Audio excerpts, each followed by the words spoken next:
Hello friends, आज हम बात करेंगे फास्टिंग के साइंटिफिकली प्रूवन हेल्थ बेनिफिट्स के बारे में, जो सिर्फ एक रिलीजियस प्रैक्टिस नहीं बल्कि मेडिकल रिसर्च में भी एक्सटेंसिवली स्टडी की गई है। सबसे पहले समझते हैं कि फास्टिंग होता क्या है। जब हम 12 से 16 घंटे या उससे ज्यादा टाइम तक फूड इंटेक बैंड कर देते हैं, बॉडी ग्लूकोज की जगह स्टोर्ड फैट को एनर्जी के लिए यूज करना शुरू करती है। इस मेटाबॉलिक स्विच को मेटाबॉलिक स्विचिंग कहते हैं। पहला पॉइंट है वेट लॉस और फैट मेटाबॉलिज्म।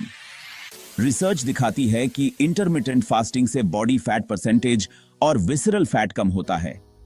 विसरल फैट कम होने से मेटाबॉलिक सिंड्रोम का रिस्क रिड्यूस होता है। दूसरा बेनिफिट है इंप्रूव्ड इंसुलिन सेंसिटिविटी।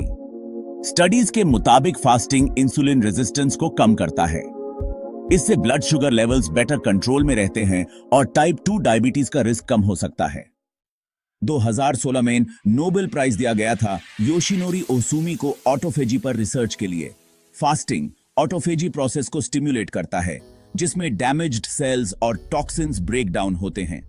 ये एजिंग प्रोसेस को स्लो करने और न्यूरोडिजेनरेटिव डिजीजेस जैसे अल्जाइमर्स डिजीज और पार्किंसंस डिजीज के रिस्क को कम करने में हेल्पफुल हो सकता है।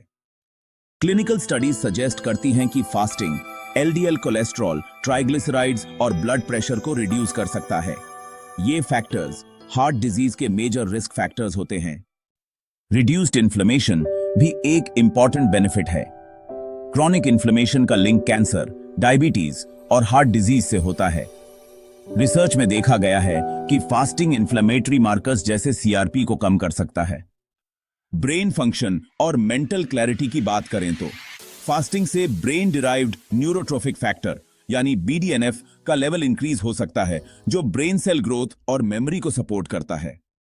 लेकिन यह भी एक इंपॉर्टेंट बात है, फास्टिंग सबके लिए सूटेबल नहीं होता। प्रेग्नेंट वुमेन, अंडरवेट इंडिविजुअल्स और अनकंट्रोल्ड डायबिटीज